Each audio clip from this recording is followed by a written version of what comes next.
आंटनी कहती हैं, बेबी तुम्हारे बैक साइड में क्या हुआ? बेसन कहता है, आंटनी प्लीज अंकल को मत बताना। आंटनी कहती हैं, ओके मैं नहीं बताऊंगी। बेबी अपनी कार में जाकर बैठ जाता है और एक खतरनाक स्माइल करता है। इधर आंटनी जोंग के पास आती हैं और कहती हैं, मुझे ज़्यादा कुछ तो नहीं पता है, बट हाँ मैंने उसके बैक साइड पर बहुत सारे निशान देखे, उसे दर्द हो रहा होगा। जोंग कहता है, क्या? वो दांत पीसते हुए गुस्से में कहता है, अगर किसी ने उसके साथ गलत किया है तो मैं उसे छोड़ूंगा नहीं। लगता है वो आदमी इस शहर में रहते रहते थक गया है। उधर बेबी स्कूल पहुंच जाता है और ड्राइवर से कहता है, अंकल हुआ मैं चला जाऊंगा, आपको मेरे साथ चलने की ज़रूरत नहीं है। ड्राइवर कहता है, मास्टर प्लीज़ मुझे अपने साथ चलने दीजिए। बेबी कहता है, मैं चला जाऊंगा, मेरा फ्रेंड मेरा वेट कर रहा है, वो हमारी तरह अमीर नहीं है और मैं नहीं चाहता कि वो मेरी वजह से अपने आप को छोटा महसूस करे और मुझसे दूर हो जाए। ड्राइवर कहता है, ठीक है मास्टर फिर मैं चलता हूँ। बेबी उसको बाय बोलता है। तभी वहाँ पर कुछ लड़के आ जाते हैं जो बहुत ही खतरनाक लग रहे थे। उसमें से एक कहता है, हम तुम्हें ही ढूंढ रहे थे, चलो खेलते हैं।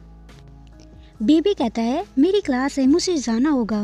वो जैसे ही जाने लगता है वो लड़का बेबी को पकड़ लेता है और कहता है, तुम्हें जाने दूं?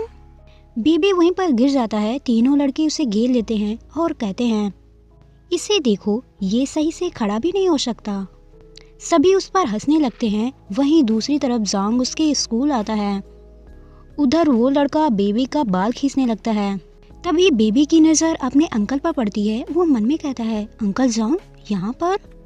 अपने अंकल को देख वो इतनी तेज चिल्लाता है जैसे उसके शरीर में जान आ गई हो। वो उस लड़की को कहता है, फैंगजे तुम मुझे इस तरह से नहीं बुला सकते, मेरा एक नाम है। वो लड़का कहता है, ओह ऐसी बात है तो बताओ ना तुम्हारा क्या नाम है? बेबी जोर से कहता है, वेजिन। उसका नाम सुन जोंग वहीं पर रुक जाता है और मन में कहता है, बेबी। वो बेबी के पास आता है। बेबी कहता है, अंकल जोंग। अंकल जोंग तुरंत उसको अपने सीने से लगा लेता है और कहता है, सॉरी बेबी मैंने तुम्हारा अच्छे से ख्याल नहीं रखा। बेबी मासूमियत भरी आवाज़ में कहता है, मैं बस आपको परेशान नहीं करना चाहता। और मन में स्माइल करते हुए कहता है, मुझे पता था कि वो औरत आपको जाकर जरूर बताएगी। जोंग उसको अपनी गोद में उठाता है और कहता है, चलो प्रिंसिपल के ऑफिस चलते हैं। बेबी धीरे से कहता है, ओके। वो लड़का गुस्से में कहता है, हे तुम हो कौन? जोंग उसे घूरने लगता है जैसे वो उसे खा जाएगा। वे दोनों प्रिंसिपल ऑफिस जाते हैं। वो उसे सोफे पर बिठा देता है और उसके चोट पर दवा लगाने लगता है और मन में कहता है, इसके पूरे शरीर पर चोट है। अब समझ में आया कि ये दूसरे स्कूल जाने को क्यों बोल रहा था। इसके घाव देखकर यही लग रहा है कि इसके साथ ये सब 2 महीने पहले से हो रहा है। तभी प्रिंसिपल अपने ऑफिस आता है और जोंग को कॉफी ऑफर करता है। इस टाइम प्रिंसिपल की हालत बहुत ज्यादा खराब थी, उसको पसीने छूट रहे थे। जोंग कहता है, प्रिंसिपल शो वो लड़के कहाँ हैं? प्रिंसिपल पसीना पोंछते हुए कहता है, वो बस पहुंच रहे हैं। तभी वो लड़का अंदर आता है और कहता है, मैं क्लास जा रहा था, ऐसा क्या हो गया जो आपने मुझे जल्दी आने को कहा? मैं सच कह रहा हूँ, मैंने 2 दिन से किसी को परेशान नहीं किया। प्रिंसिपल गुस्से में कहता है, तुम क्या बकवास कर रहे हो, इधर आओ और मिस्टर जोंग को हेलो बोलो।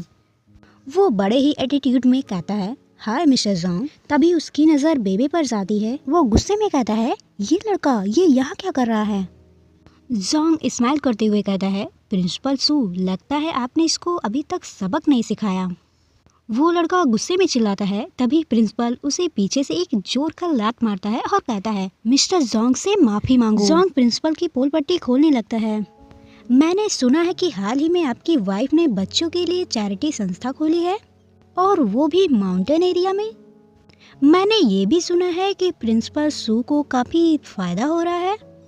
क्या आपको नहीं लगता कि आपकी वाइफ इतना बड़ा काम कर रही है तो इसके बारे में सबको पता होना चाहिए? वो प्रिंसिपल मन में सोचता है, आधे से ज़्यादा फंड मेरे पॉकेट में आते हैं। नहीं, ये मामला सबके सामने नहीं आना चाहिए, नहीं तो मैं बर्बाद हो जाऊंगा। और जोंग से कहता है, मास्टर इसकी कोई आवश्यकता नहीं है। और रही यंग मास्टर की बात, इसके लिए मैं आपको एक सेटिस्फाइड एक्सप्लेनेशन ज़रूर दूंगा। जोंग गुस्से में कहता है, मुझे अभी के अभी चाहिए। तभी बेबी रोते हुए कहता है, अंकल जोंग मुझे दर्द हो रहा है। जोंग उसको अपनी गोद में उठाता है और कहता है चलो घर चलते हैं। बेबी मासूमियत भरे अंदाज में कहता है अंकल जोंग मैं यहाँ पर नहीं रहना चाहता। जोंग कहता है ठीक है मत रहना। उधर प्रिंसिपल के हाथ पर कांप रहे थे। जोंग वहाँ से चला जाता है। प्रिंसिपल सोफे पर बैठ जाता है और मन में कहता है अब तो मैं गया। उसके फेस पर 12 बजे थे। वो लड़का बोलता है अंकल आप इतना डर क्यों रहे हो? वो कहीं का डॉन है क्या? आपकी पहुँच तो ऊपर तक है ना, तो आप भीगी बिल्ली क्यों बने हो? मैंने कितने सारे कांड किए। वो कार एक्सीडेंट जिसमें मैंने कई लोगों को मार दिया था, उस टाइम तो आप नहीं डरे थे, तो आज क्या हुआ? प्रिंसिपल गुस्से में कहता है तुम्हें पता है वो कौन है? हरिकेन ग्रुप का प्रेसिडेंट है। उसके सामने सब बेकार हैं। वो लड़का कहता है हरिकेन ग्रुप? प्रिंसिपल कहता है हाँ हरिकेन ग्रुप एशिया का लार्जेस्ट बिजनेस ग्रुप। हम दोनों इमेजिन भी नहीं कर सकते कि वो कितना पावरफुल है। उधर जोंग घर पहुंच जाता है। वो बेबी को संभाल कर सोफे पर बिठा देता है और कहता है अपने पैंट्स उतारो। बेबी अपने दोनों हाथों से अपने शरीर को ढकने की कोशिश करता है और कहता है अंकल आप ये क्या कह रहे हो? ये अच्छी बात नहीं है। जोंग गुस्से में उसके शर्ट को पकड़ता है और कहता है अगर तुम नहीं कर सकती तो मैं करता हूँ। वो उसे रोकने की कोशिश करता है अंकल जोंग। तभी उसकी एक तरफ का शर्ट कंधे से नीचे आ जाता है।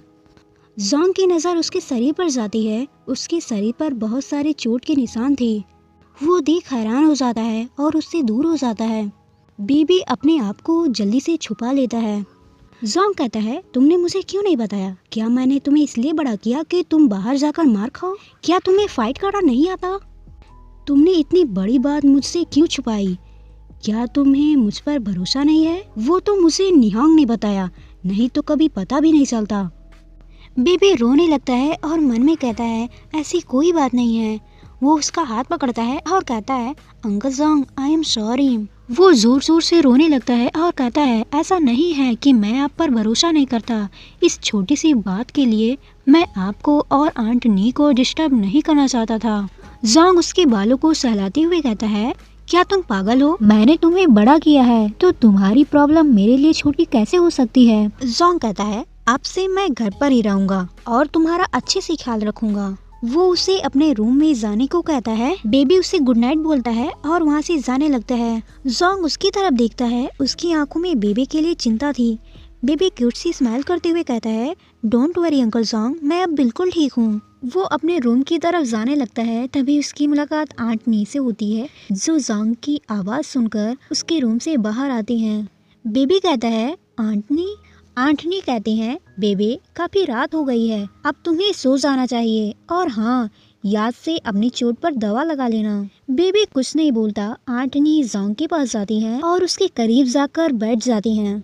आंट नी को अपने अंकल के इतना करीब देख वो गुस्से से लाल हो जाता है। बेबी उन दोनों को इस तरह देख रहा था कि जैसे वो अपनी आंट का मर्डर कर देगा। उधर जोंग बहुत थक गया था। निहोंग कहती हैं ब्रदर जोंग आप गुस्सा मत करिए, आप इधर आइए, मैं आपके हेड की मसाज कर देती हूँ। मैंने फॉरेन टीचर से 2 ट्रिक्स सीखी हैं, इससे आपकी थकान तुरंत भाग जाएगी। जोंग उसकी गोद में सर रख कर लेट जाता है। इधर बेबी के फेस का एक्सप्रेशन बदल जाता है। वो तिरछी सी स्माइल करता है और कहता है आंटनी जितना खुश होना है खुश हो लो, क्योंकि जल्द ही अंकल जोंग मेरे पास होंगी। तो गाइस आज के लिए बस इतना ही। मिलते हैं अगली वीडियो में, तब तक के लिए टेक केयर, बाय बाय।